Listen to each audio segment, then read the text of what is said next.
The single shot that killed Charlie Kirk was not a stray bullet. It was a cold, calculated act fired from over 140 yards away. To millions of his followers, he was a leader, a voice for a movement, and a symbol of unwavering conviction.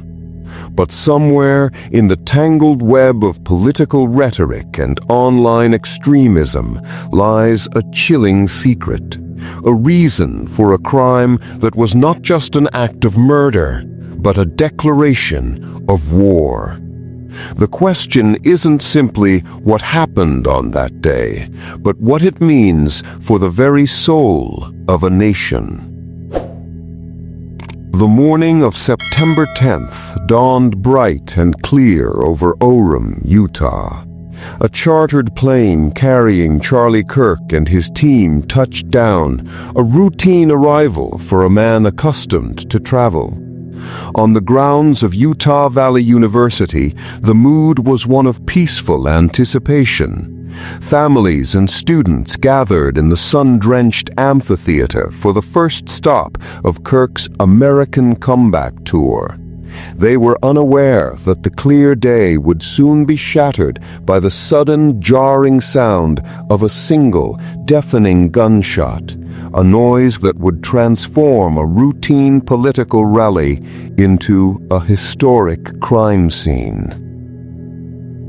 To understand the gravity of that moment, you must first understand the man. Charlie Kirk was more than a figurehead. He was a phenomenon. At just 31, he had become a kingmaker in American politics, a close ally of the president. He utilized social media with an almost supernatural skill, speaking directly to a passionate base of young conservatives. His rallies, like the one in Orem, were not just events, they were a testament to his power. A power that had made him both a beacon and a target. The assassination was not a random act of violence, but a direct strike at a man who had come to embody a powerful and deeply divisive political movement.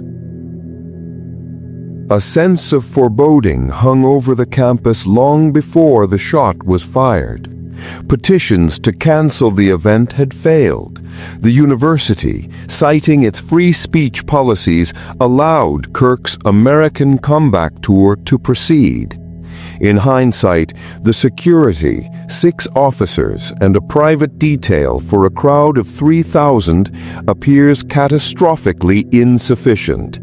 The stage was set for a public spectacle, but few considered that the very principles of free speech and open debate had also created a wide-open target. Even as the crowd settled in, the killer was already on the move. Security camera footage, discovered later, shows a figure at 11:52 a.m., dressed in a black shirt and mask, walking with a long case. He moved with a chilling, deliberate calm through the student body, a phantom in plain sight. His destination was the stairwell of the Low-C Center, a vantage point from which a single shot from a .30 AUX-6 bolt-action hunting rifle could turn a peaceful debate into a national tragedy. At precisely 12:23 p.m., the air was alive with debate. Charlie Kirk, standing on stage under the Utah sun, was in a back-and-forth exchange with a student. The topic, a hauntingly ironic discussion about mass shootings in America. The audience watched on, engrossed in the tense dialogue. No one could have known that this conversation, this moment of reasoned discussion, was to be his last. It was here, in the midst of a dialogue about violence, that the violence came. Not from the crowd, but from a silent, hidden place, a single shot fired from a rooftop, ending his life. There was no warning, just the single shocking crack of the rifle shot. In that instant, the bright, sunny day became a canvas for horror. A Deseret News reporter, Emma Pitts, watched from the crowd as she saw so much blood come out of the left side of Charlie's neck. The life drained from him, and he went limp. The crowd, which had moments before been listening intently, began to scatter in waves, a sudden tide of panic as eyewitnesses like former U.S. Representative Jason Chaffetz hit the deck. The sound of a single deafening gunshot had shattered not just a life, but the illusion of safety. Chaos descended instantly. Amidst the screams and the frantic shouts, a single narrative emerged from the raw footage and witness accounts. The crowd, a mass of people moments before, scattered, with some ducking for cover and others frozen in shock. Jason Chaffetz described the pandemonium as everybody hit the deck and everybody started scattering and yelling and screaming. The sheer human terror was captured in the panicked shouts and the sight of a political leader bleeding and lifeless on a public stage. The horrifying reality of the crime, a single politically motivated act, had brought a bustling university campus to a terrified, screaming standstill. In the aftermath, amidst the terror, the killer was already in motion. Surveillance footage captured a hooded figure in a black shirt running across the rooftop of the Losi Center. With chilling agility, he dropped from the building's edge and vanished into a wooded area nearby. The police audio, now a frantic cascade of commands and questions, captured the first moments of the manhunt.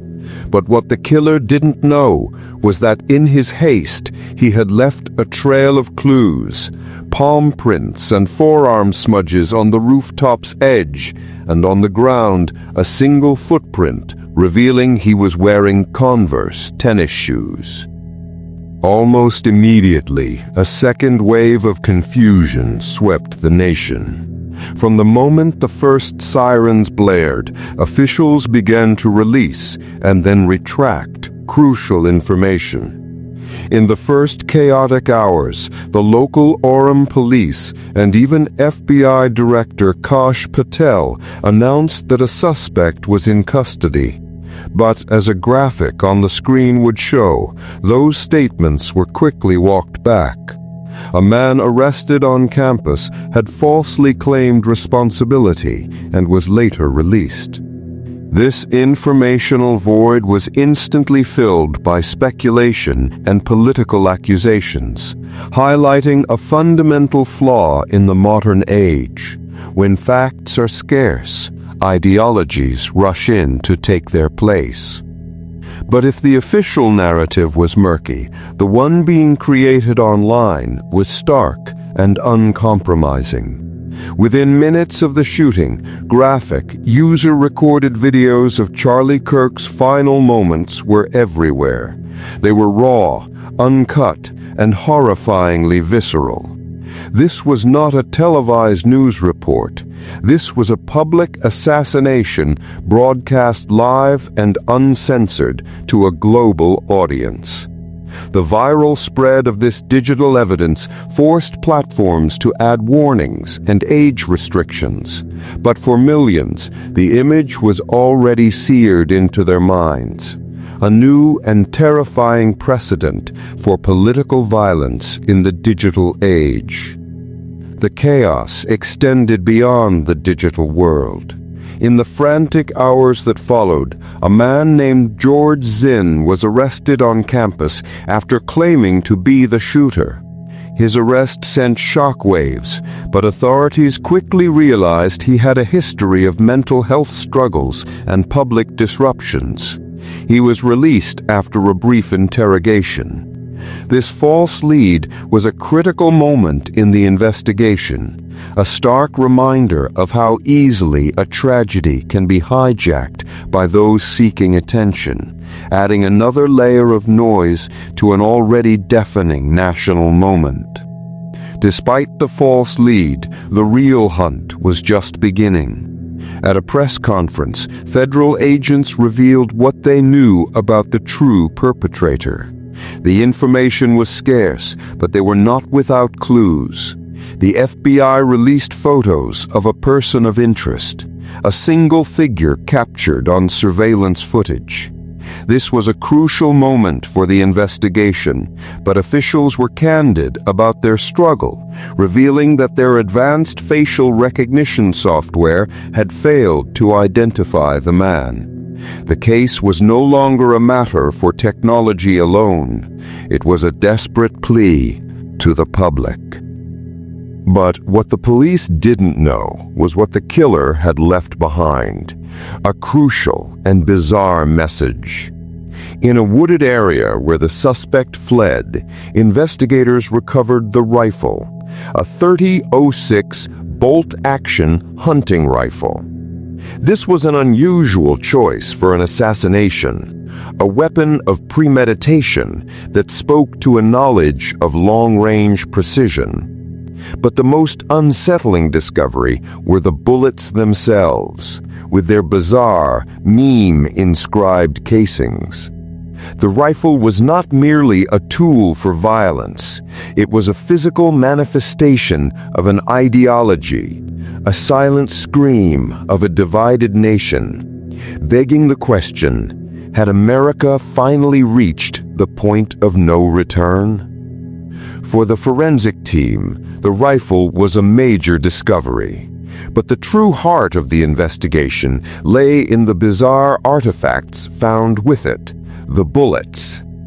On the scene, investigators recovered 3 unfired rounds and a single spent casing. Each was painstakingly engraved with a message. One read, "Oh, Bella Ciao, Bella Ciao, Bella Ciao Ciao." Another was a meme. Notices bulge. Ooh, what's this? Another had a video game reference. And a fourth was a crude joke. This wasn't a crime of pure political ideology. It was an act steeped in the darkest corners of internet culture, a chilling, fragmented confession. For investigators, these weren't just random phrases. They were a roadmap into a fractured psyche. An expert on online subcultures helped translate the disturbing language. The reference to Bella Ciao, an old Italian anti-fascist song, pointed to a political motive.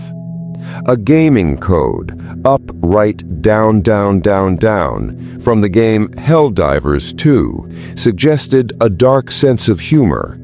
And the strange ooh meme hinted at a person immersed in the strange and often malevolent corners of the internet. The killer wasn't just a political extremist, he was a product of the digital shadows. From those clues, a new kind of manhunt began. Investigators moved from the physical world into the digital one, using the bizarre inscriptions to trace a digital footprint. They scoured forums, social media, and dark web channels, searching for an individual who aligned with the strange mix of anti-fascist ideology and internet memes. Piece by piece, a psychological profile of the killer emerged, a portrait not built from eyewitness accounts, but from the fragments of a life lived online. It was a race against the clock, a hunt for an identity hidden in plain sight. For 48 hours, the manhunt for the unidentified killer consumed the nation. Law enforcement was on high alert, working to connect the digital clues to a real-world identity. But the chase wouldn't end in a dramatic police raid. Instead, the country learned of a stunning development in the most unlikely of places. On the morning of September 12th, President Donald Trump appeared on Fox News and, in a breathtaking moment, announced that the suspect was in custody. The manhunt was over, But the story of how he was caught was just beginning. The manhunt was over, not because of a police raid, but because of a father's agonizing choice. The most crucial detail of the suspect's surrender was revealed. He was convinced to turn himself in by his own parent. We can only imagine the desperate conversation that must have taken place. A man torn between the love for his son and the moral duty to his country. This was a private tragedy, born from a public crime, a moment that cuts to the core of the human element, asking if a family can ever truly recover from an act of such profound betrayal. With the suspect in custody, the country breathed a collective sigh of relief, but the central mystery remained. The question wasn't who pulled the trigger, it was why. While authorities pieced together the fragments of the shooter's online life and confirmed his opposition to Kirk's viewpoints, a full motive remained officially unconfirmed. Was this a calculated, ideological assassination fueled by a fractured digital culture? Or was it a singular act of a deeply disturbed mind? The questions hung in the air, a chilling reminder that the end of the manhunt was only the beginning of a national reckoning. In the immediate aftermath, as the nation processed the horror, a rare and fragile moment of unity emerged. From former President Joe Biden to President Donald Trump, a chorus of bipartisan condemnation rang out. Messages of sympathy and shock flooded in from across the political spectrum, transcending the bitter divisions that defined the daily news cycle. For a few brief hours, the country seemed to stand together, united by the sheer, unblinking horror of what had occurred. But as the day turned to night, that unity would prove to be tragically short-lived. The fleeting moment of unity shattered with the setting sun. The shared grief gave way to the familiar partisan rancor. Before the killer's motive was even known, right-wing voices began to blame the radical left for inciting violence, while Democrats and their allies seized the moment to renew calls for gun control. The assassination of Charlie Kirk, a human tragedy, was immediately transformed, not into a lesson, but into a political football. The very people who had just condemned the violence were now using the death to score points in a war of words. That rhetoric only intensified. The call to political action quickly devolved into a call for vengeance.